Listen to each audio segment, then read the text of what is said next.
Hello friends, నమస్తే. Welcome to my channel. ముందుగా మీ అందరికీ కూడా వినాయక చవితి శుభాకాంక్షలు.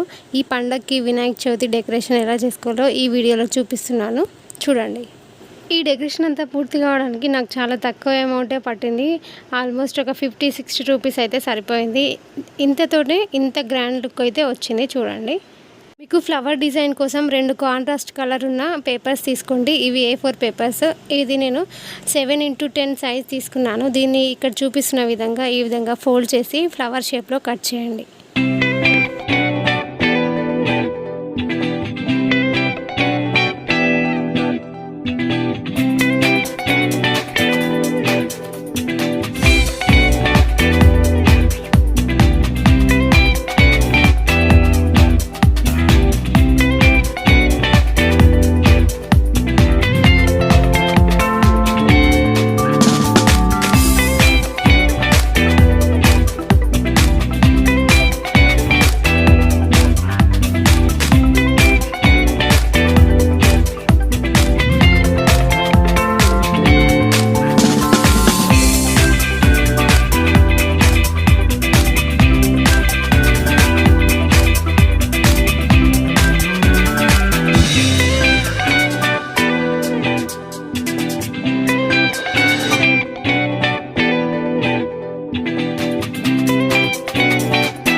ఈ విధంగా ఫ్లవర్ రెడీ అయిన తర్వాత దీనికి మధ్యలో ఏదర్ కానీ లేకపోతే ఏదైనా వేరే కలర్ పేపర్తో కూడా ఇలా కట్ చేసి అతికించుకోవచ్చు.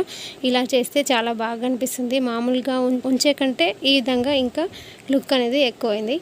ఈ విధంగా 9 ఫ్లవర్స్ కట్ చేసి పెట్టుకోండి. కాంట్రాస్ట్ కలర్స్ అంటే మీరు తీసుకున్న 2 కలర్లు కలిపి ఈ విధంగా 9 ఫ్లవర్స్ తీసుకోండి.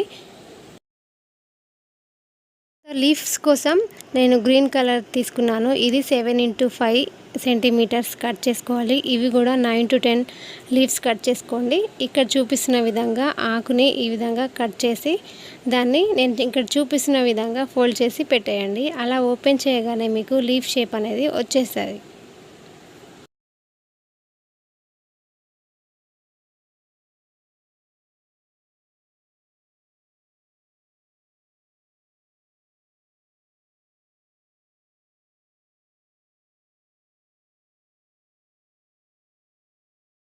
వచ్చేసి ఇక్కడ చూపిస్తున్న విధంగా ఇవి పేపర్ టీ కప్స్. వీటిని 20 తీసుకోండి. ఇవి మీకు ఇష్టం ఉన్న సైజ్ తీసుకోండి, కానీ కలర్ మాత్రం ఈ విధంగా ప్లెయిన్ ఉండే విధంగా చూసుకోండి. ఈ టీ కప్స్కి నేను యాక్రిలిక్ పెయింట్ రెడ్ కలర్ తీసుకొని ఈ విధంగా డాట్స్ పెట్టుకున్నాను. దీనివల్ల ఒక ఎక్స్ట్రా లుక్ అనేది వస్తుంది. తర్వాత మనకి బ్యాక్గ్రౌండ్ ప్లెయిన్గా ఉంటుంది కాబట్టి దాన్ని కవర్ చేయడానికి ఈ విధంగా కట్ చేశాను. ఇవి 1 రూపీ కాయిన్ పెట్టేసి రౌండ్ కట్ చేసి వాటన్నిటిని ఇలా థ్రెడ్కి అతికించి పెట్టుకున్నాను.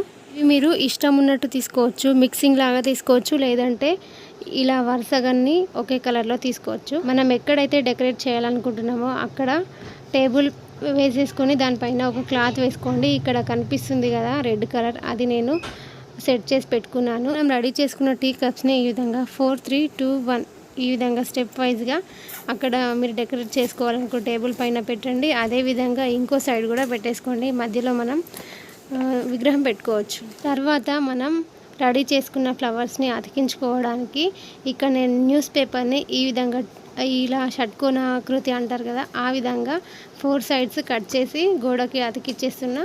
అది ఆగడానికి నేను డబుల్ సైడ్ టేప్ తీసుకున్నాను. అది ఇప్పుడు మనకి 2-in-1 ఉపయోగపడుతుంది. ఒకటేమో ఆ పేపర్ ఫ్రేమ్ ఆగడానికి ఉపయోగపడుతుంది, అదేవిధంగా అక్కడ మనం ఇప్పుడు ఫ్లవర్స్ కూడా అతికించుకోవచ్చు అవే టేప్ పైన. ఈ విధంగా మనం డబుల్ సైడ్ టేప్ అతికించుకున్నాం కదా, దానిపైన ఈ విధంగా ఫ్లవర్స్ అనేవి మీరు సెట్ చేసుకోండి. ఇలా ఫ్లవర్స్ అన్నీ అతికించుకున్న తర్వాత ఆ ఫ్లవర్స్ వెనకాల మనం 1 రూపీ కాయిన్తో కట్ చేసి పెట్టుకున్న పేపర్ హ్యాంగింగ్స్ని ఇక్కడ అతికించుకోండి. తర్వాత ఇది చూడడానికి ఈ విధంగా కనిపిస్తుంది. ఎంతో సింపుల్గా చాలా తక్కువ ఖర్చులో మన హెవీ డెకరేషన్ అనేది పూర్తయింది కదా. సో ఇక్కడ దీపాలు అరేంజ్ చేస్తే ఇంకా ఎంత గ్రాండ్ లుక్ అనేది కనిపిస్తుందో మీరే చూడండి. వీడియో నచ్చితే తప్పకుండా ఒక లైక్ చేయండి, మీ ఫ్రెండ్స్కి వెంటనే షేర్ చేయండి, ఛానల్ని సబ్స్క్రైబ్ చేసుకొని సపోర్ట్ చేయండి. Thanks for watching.